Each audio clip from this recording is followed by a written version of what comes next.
Why you can't remember dreams.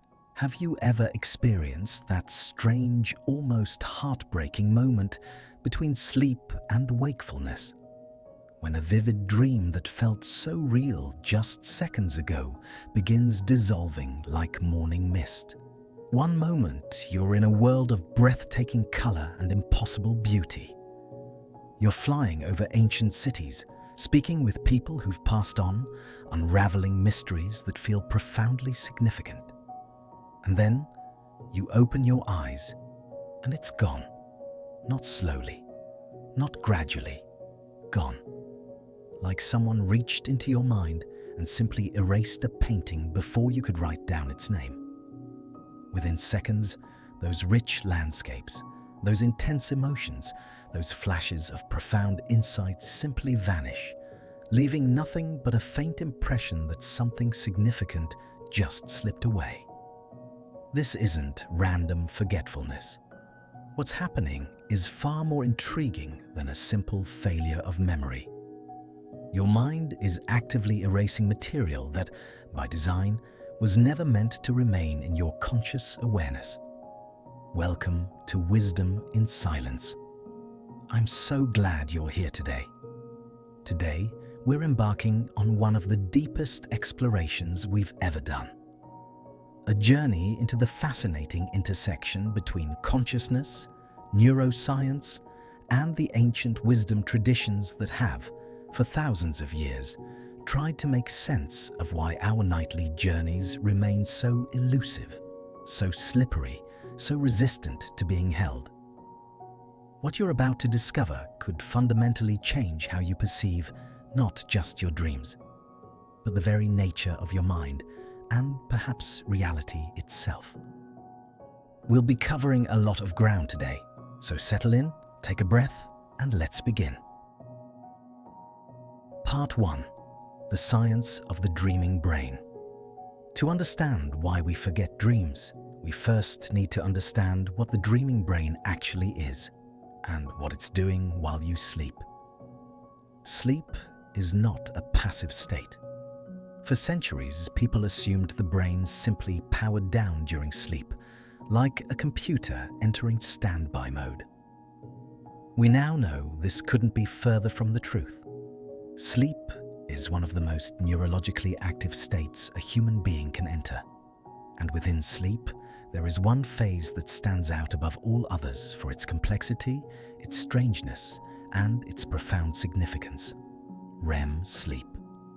REM stands for rapid eye movement. During this phase, your eyes flicker rapidly beneath your eyelids.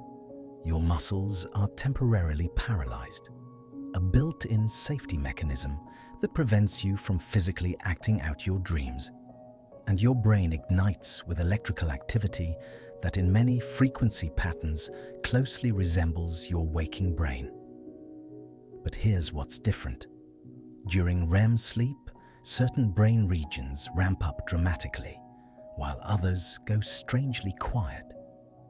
The limbic system, the brain's emotional processing center, home of the amygdala, becomes highly active. The hippocampus, your memory consolidation hub, fires in unusual patterns. The anterior cingulate cortex, which handles emotional regulation, is engaged.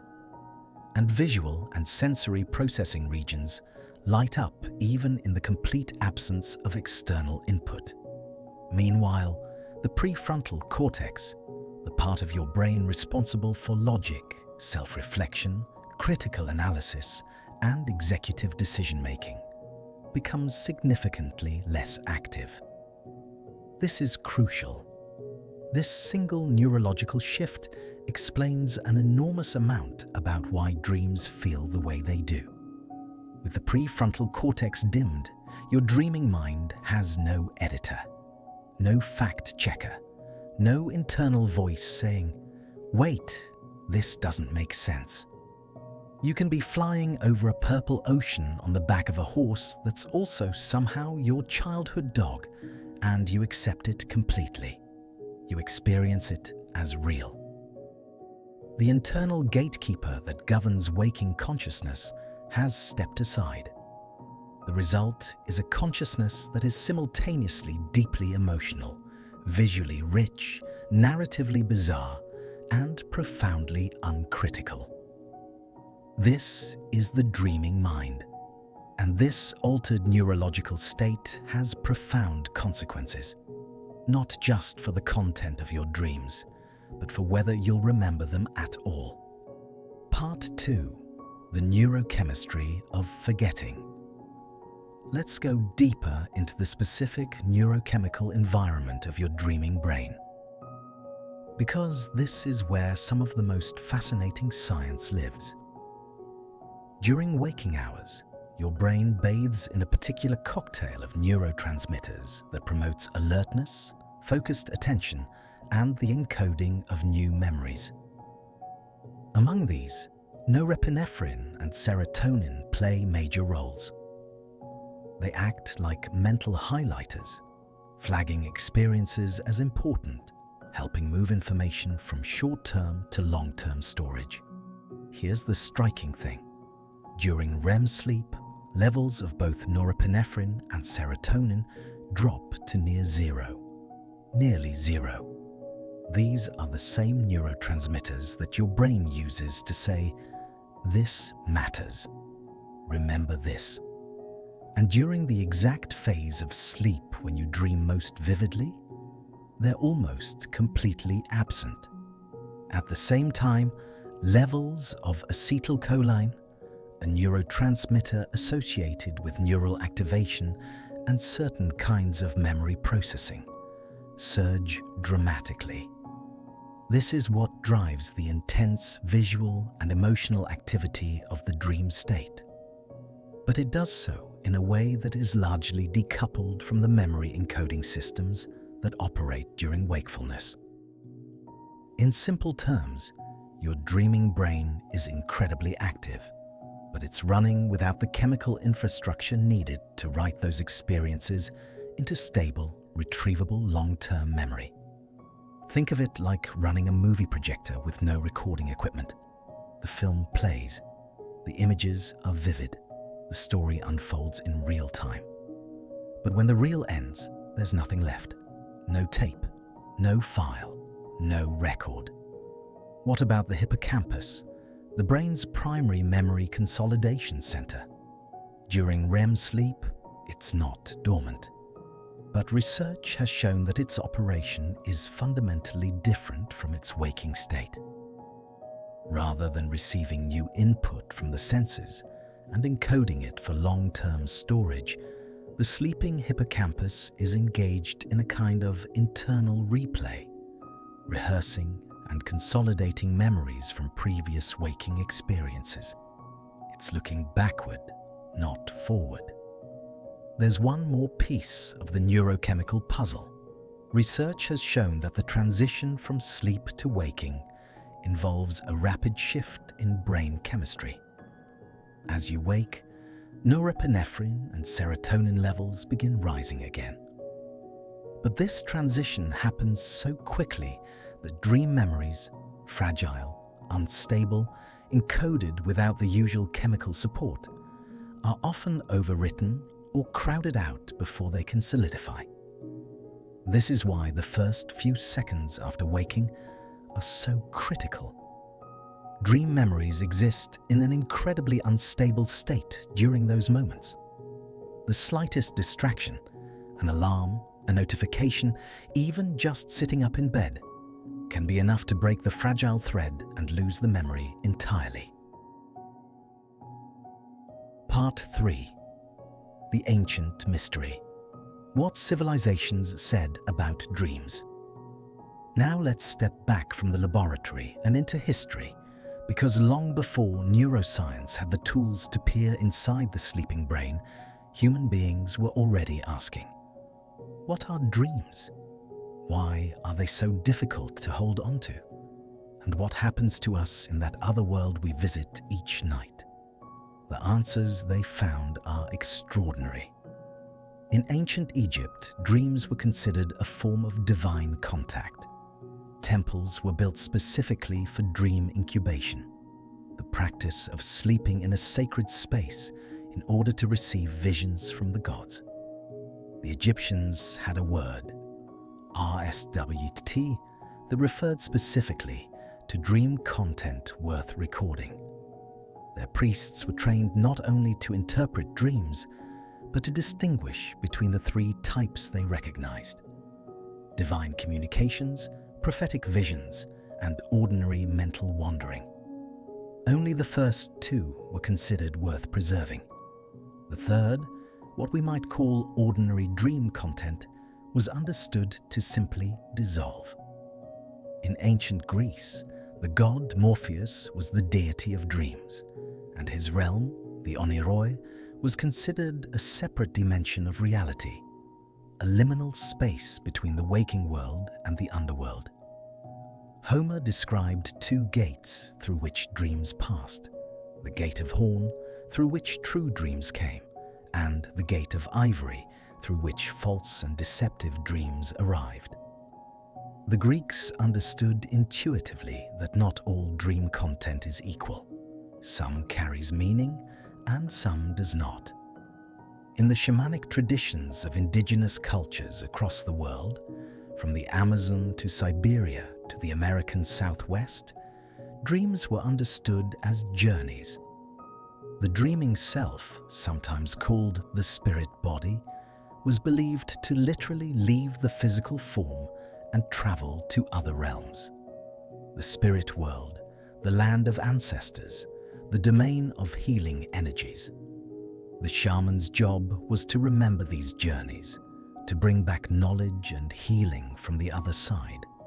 They developed elaborate practices: fasting, ritual preparation, specific sleeping positions, sacred plant medicines, specifically designed to make the membrane between the waking and dreaming worlds more permeable and to bring back more of what was found there. The Senoi people of the Malaysian rainforest built their entire social structure around dream sharing.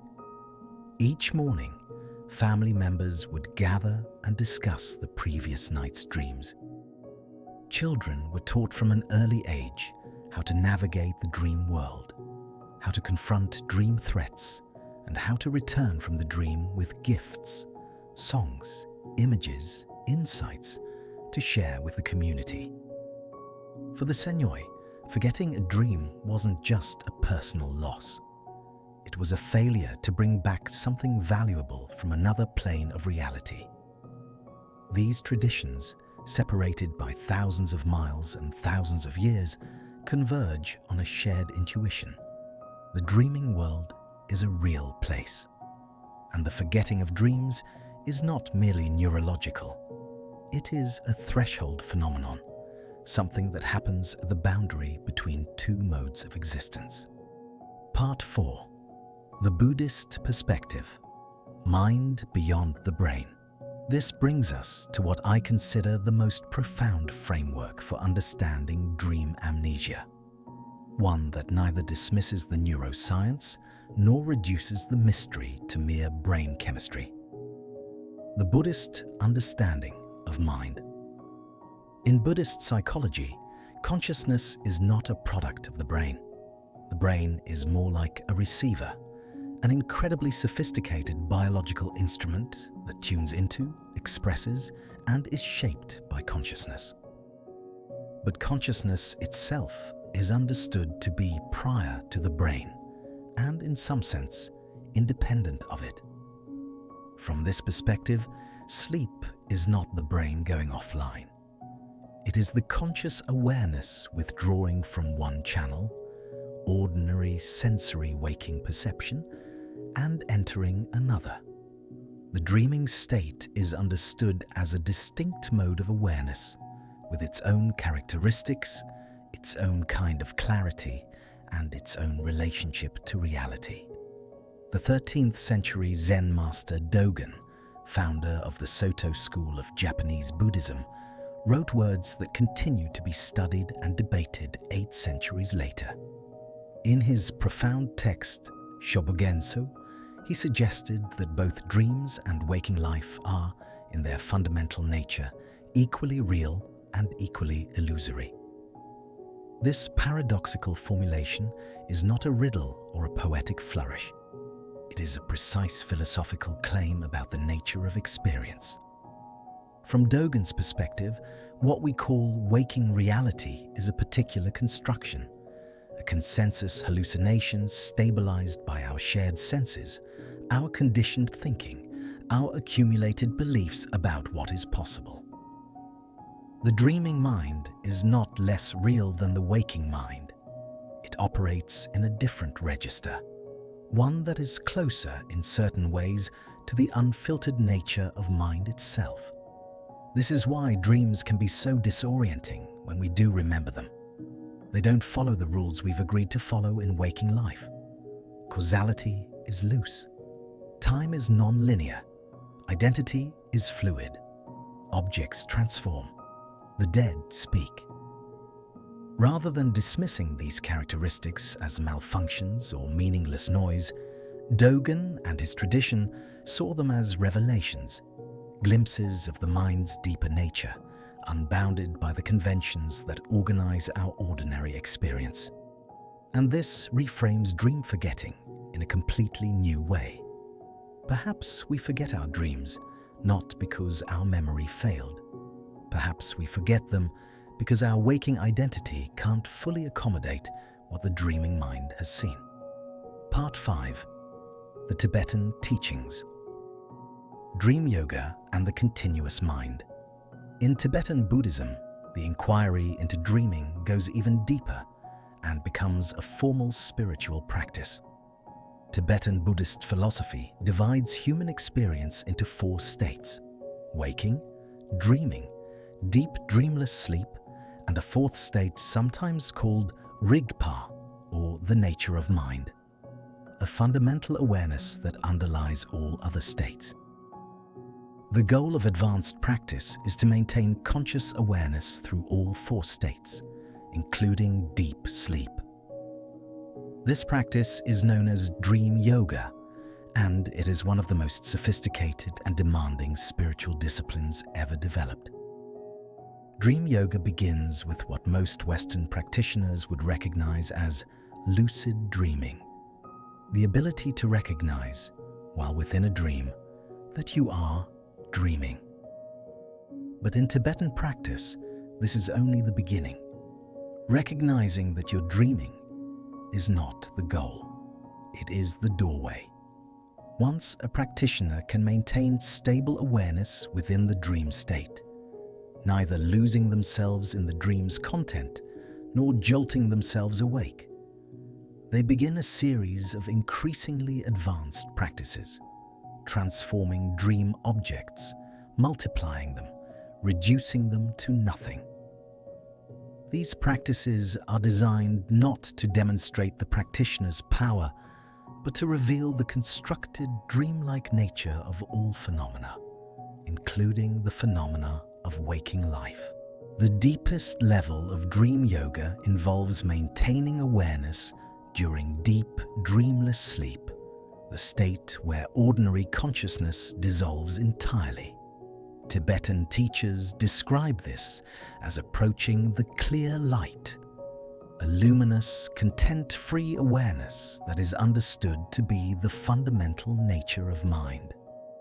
From this perspective, the forgetting that happens when we wake up from a dream is a microcosm of a much larger forgetting, the forgetting that happens at death, when we lose our accumulated personality and identity and return to the underlying field of awareness.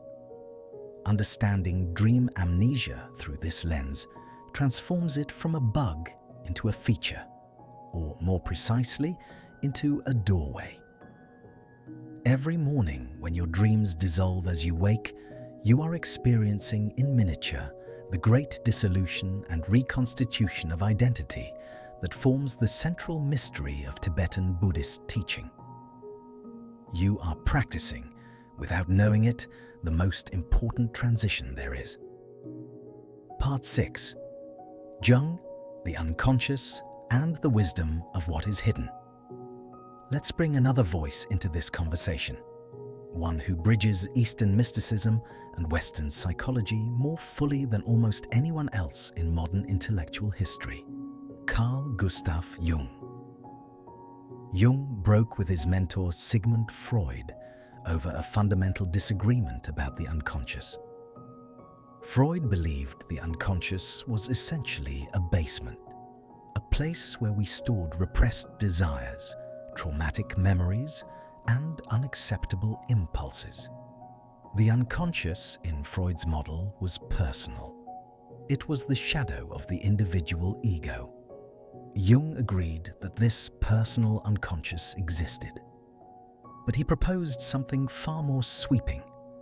Beneath the personal unconscious lies a much deeper layer, what he called the collective unconscious. This is a shared reservoir of psychological patterns, symbols, and archetypes that are not learned through individual experience, but are, in some sense, inherited. Part of the deep structure of the human mind across all cultures and all times. The archetypes of the collective unconscious, the shadow, the anima and animus, the hero, the great mother, the wise old man, appear not only in individual dreams, but in myths, fairy tales, religious iconography, and sacred art across every civilization. They are the deep grammar of the human psyche, and they speak most clearly in dreams. For Jung, dreams were not simply wish fulfillments or anxiety replays. They were communications from the deep self, messages from the unconscious, attempting to guide the conscious mind toward greater wholeness, greater integration, what he called individuation. The dreaming mind, in Jungian terms, knows things that the waking mind has not yet understood. It holds insights the ego is not yet ready to receive. This gives us another angle on dream amnesia. When a dream evaporates upon waking, it may be because the conscious ego, the personality we present to ourselves and the world, genuinely cannot yet hold what that dream contained. James Hillman, one of Jung's greatest successors, took this idea even further. Hillman argued that dreams have their own intrinsic purpose and meaning, not as symbols to be decoded by the waking mind, but as experiences with their own integrity. He cautioned against rushing to interpret dreams, to reduce them to waking life categories. Dreams, he said, deserve to be respected on their own terms. From this perspective, forgetting a dream isn't always a loss. Sometimes the dream has done its work in the unconscious, and it doesn't need to be consciously remembered to have had its effect. Part 7. The Protection Hypothesis. What we're not ready to know now. I want to explore an idea that I find genuinely compelling, and that rarely gets discussed in either the scientific or the popular literature on dreaming. What if dream amnesia is in part a form of protection? Consider what actually happens in dreams. Not the pleasant flying dreams or the whimsical landscapes, but the deep ones. The ones where you confront the people who hurt you. The ones where you are someone completely different, living a life you've never lived. The ones where you watch people you love die, or where you do things that your waking self would find unthinkable. The ones where some truth about your life is laid bare with a clarity that waking consciousness carefully avoids. These kinds of dreams happen. We know they do, because when people do remember them, in therapy, in journaling, in the moments right after waking, the content is sometimes profoundly destabilizing. People wake in tears. People wake with an understanding of their life that they're not sure what to do with. People wake with images that stay with them for days, for years, for a lifetime. Now imagine if you remembered every dream at the same level of detail and emotional intensity that you experience in the dream itself. every night. Hundreds of dreams over the course of a lifetime. The psychological load would be staggering. Some of what happens in the dreaming mind is material we are actively working through. Unresolved grief, unprocessed trauma, fears we haven't yet found the courage to look at directly. The gradual, organic way that this material surfaces and recedes in dreams may be far more sustainable than the overwhelming flood that would result from perfect recall. In this sense, dream amnesia is the mind's way of titrating revelation.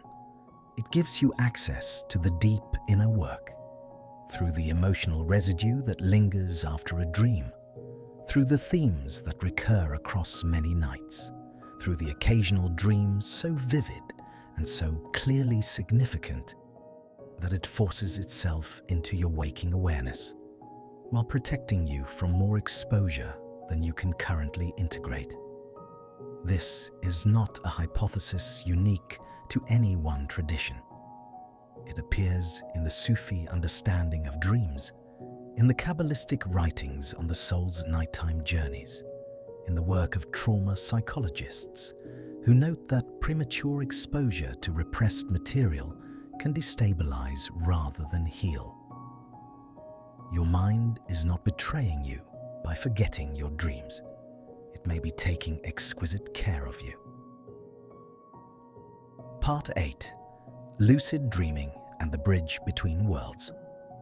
This is where practical possibility opens up, because it turns out that dream amnesia is not inevitable.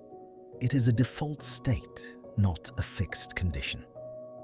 Lucid dreaming, the state of being aware within a dream that you are dreaming, has been scientifically verified. In controlled laboratory settings, lucid dreamers have been able to communicate with researchers by using pre-arranged patterns of eye movements while fully asleep and dreaming. The science is unambiguous. This state is real and achievable. And one of the most consistent findings in the research on lucid dreaming is this: lucid dreams are dramatically easier to remember than ordinary dreams. Why? Because the act of recognizing that you're dreaming, the moment of, wait, I'm dreaming, is itself a kind of memory act. It bridges the two states of consciousness. In that recognition, the waking mind has already begun to participate in the dream experience. The filtering process that normally erases dream content has been partially suspended.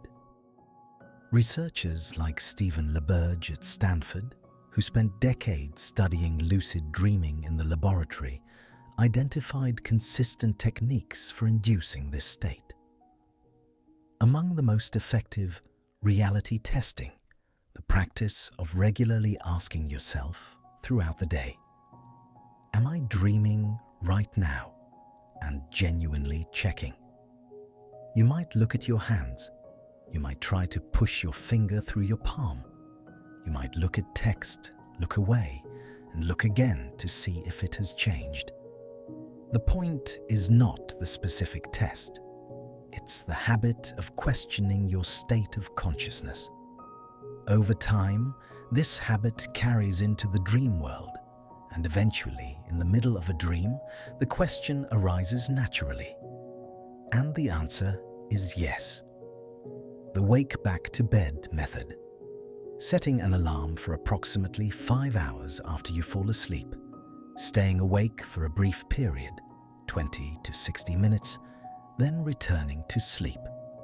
This takes advantage of the fact that REM cycles lengthen as the night progresses.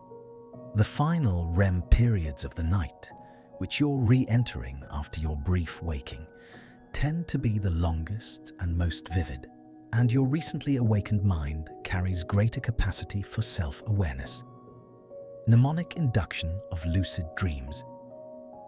As you fall back to sleep, you hold a firm intention. The next time I'm dreaming, I will know I'm dreaming. Simple, repetitive, surprisingly powerful. What all of these practices share is a common goal: training the waking mind to remain present, aware, and functional, even as it crosses the threshold into the dream state. The more you practice being present in waking life, the more that presence begins to persist through the transition. Part 9. Practical paths. Remembering more dreams.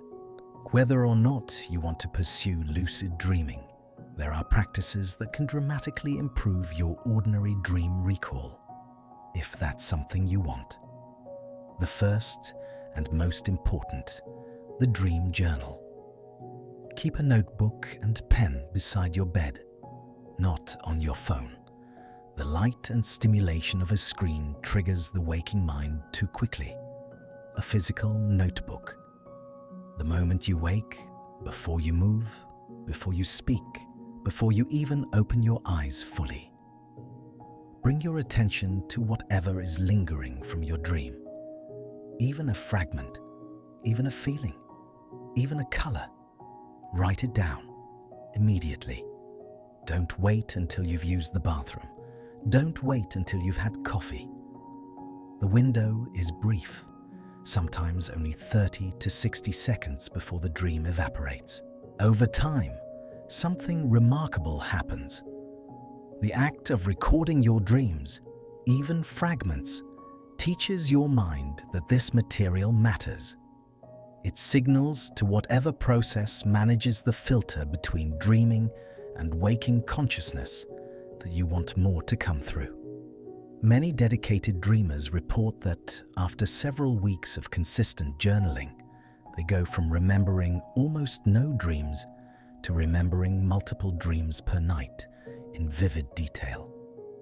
The second practice, intention setting. Before you fall asleep, simply tell yourself that you will remember your dreams. You can phrase it however feels natural. Tonight, I will remember my dreams. I'm interested in what my dreaming mind has to show me. It sounds almost too simple, but the research on prospective memory for things you intend to do in the future, suggests that clearly set intentions have a significant effect on subsequent behavior and recall. Your sleeping brain is still listening. The third practice, stillness upon waking. When you first wake, resist the impulse to move. Our instinct is to shift positions, to reach for the phone, to get up and start the day. All of these physical and mental movements are shifts in consciousness that the fragile dream memories cannot survive. Instead, for just a few moments, lie still. Keep your eyes closed or softly open. Mentally revisit whatever you can find from your last dream. Then gently write it down. The fourth practice, waking at natural intervals. Some people find that setting a gentle alarm to wake them during likely REM periods, typically every 90 minutes after the first few hours of sleep, allows them to catch dreams at the moment of their freshest availability. This requires some experimentation to find the right timing for your personal sleep cycle. But for dedicated dream explorers, it can be transformative. Part 10. Meditation and the unified field of consciousness. There is a deeper current running beneath all of these practices, and it's the same current that flows through the Buddhist understanding of dreams, the Tibetan dream yoga practices, and the psychological insights of Jung and Hillman. It is the practice of present moment awareness, mindfulness meditation, in its many forms, from the Vipassana tradition to Zen sitting to contemporary secular mindfulness practice, is at its core a training of attention. You learn to notice what is arising in your awareness, moment to moment, without immediately grasping or pushing it away. You learn to be a witness to your own experience. This practice has a remarkable side effect. It makes the transitions between states of consciousness more visible. When you are mindful, When you have developed even a modest capacity for present moment awareness, you begin to notice the moments between states, the moment between one thought and the next, the moment of falling asleep, the moment of waking. These transitions, which most people pass through completely unconsciously, become perceptible. And perceiving them, you can sometimes catch the thread of a dream before it dissolves. Many experienced meditators report that their dream recall improves naturally as their practice deepens. Not because they're using any specific dream technique, but because they've developed a more continuous thread of awareness that doesn't snap completely during the transition from sleep to waking. This is consistent with what Tibetan Buddhist masters describe as the long-term fruit of dream yoga practice. Not a dramatic overnight transformation, but a gradual permeabilizing of the membranes between states. Waking, dreaming, deep sleep. Over years of practice, these begin to feel less like separate sealed compartments and more like different channels within a single, continuous awareness. Part 11. The Wisdom of Forgetting. A counterintuitive truth. Before we close, I want to offer what I think is the most important perspective of all, and perhaps the least expected. Not all dreams should be remembered. I want to say that again. Not all dreams should be remembered. In both Zen Buddhism and modern cognitive science, forgetting is understood not as a failure, but as a function. The mind that remembered everything, every image, every sensation, every dream sequence from every night, would be overwhelmed, not enlightened. We see the pathological extreme of this in certain neurological conditions. People who cannot forget, who are constantly revisiting old memories with the same intensity as when they were first formed. This is not wisdom. It is suffering. Your mind's selective forgetting is a form of intelligence. It is curating your inner life on your behalf, letting the material that is not yet relevant or not yet digestible pass without leaving a trace, while allowing the dreams that carry genuine significance to break through into conscious awareness. There is a Zen koan that speaks to this. Before enlightenment, chop wood, carry water. After enlightenment, chop wood, carry water. The outer activity is the same, only the awareness within it has changed. In the same way, before dream practice, you forget most of your dreams. After deep dream practice, you may still forget most of your dreams, but you do so from a place of understanding rather than unconscious confusion. You know what is happening. You trust the process. You welcome both the remembering and the forgetting as aspects of the same intelligent system, doing exactly what it needs to do. This is the middle path. Cultivating enough dream recall to receive what your dreaming mind genuinely has to offer. Its emotional wisdom, its symbolic communications, its periodic visitations from the deep, while also trusting your mind's innate capacity to protect you from what you are not yet ready to hold. Closing. We began this journey with a simple question. Why can't you remember your dreams? And we've discovered that the answer is anything but simple. At the neurochemical level, the dreaming brain operates in a fundamentally different biochemical environment, one that prioritizes emotional intensity and imaginative freedom over the stable encoding of memories. At the psychological level, the content of dreams can be so challenging, so disorienting, so at odds with our waking self-concept, that a protective filter keeps most of it from crossing the threshold into conscious awareness. At the philosophical level, the ancient wisdom traditions suggest that dreaming and waking are two aspects of a single, more fundamental awareness, and that the forgetting is not a malfunction, but a kind of sacred membrane between modes of being. And at the deepest level of all, perhaps dream forgetting is an invitation to develop the continuity of awareness that would allow you to carry more of your inner life across every threshold. The threshold between sleeping and waking. The threshold between one moment and the next. The threshold between who you think you are and what you most deeply are. Every morning, when the last traces of your dream dissolve into the ordinary light of day, something true is being revealed.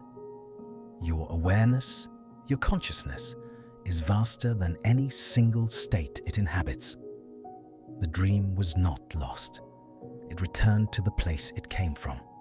And so, in some sense, do you. If you'd like to explore these ideas further, I cannot recommend highly enough Dreaming Yourself Awake by B. Alan Wallace. It bridges ancient Tibetan dream practices with modern consciousness research with extraordinary clarity and depth. For the neuroscience of sleep and dreaming, Matthew Walker's work is essential reading. And for the psychological dimension, any of James Hillman's writings on dreams will reward careful, patient reading. If this exploration resonated with you, I invite you to join our growing community here at Moonmind Temple. Subscribe so you don't miss our next deep dive. Share your dream experiences in the comments below. I genuinely read and cherish every one of them. And if you have a friend who is curious about the mysteries of consciousness, please share this with them. Until next time, may your journeys through both dreaming and waking be filled with wonder, with insight, and with the quiet, unshakable presence that is your truest nature.